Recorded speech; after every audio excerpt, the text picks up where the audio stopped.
雷總又發功，小米創歷史高位。大家好，我係 Kobe， 今日同大家傾下隻小米。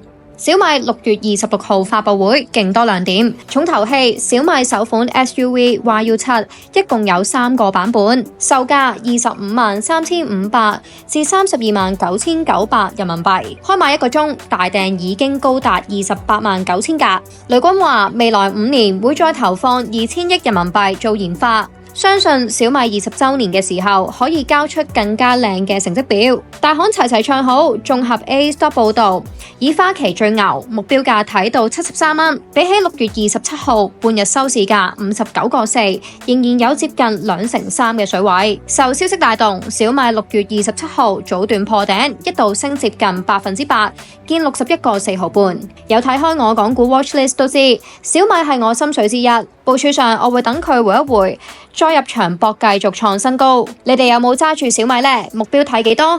留言話我知。記住下載 ACAP 換領我 Kobe 財智密碼嘅觀察名單，一齊瘋狂傾投資。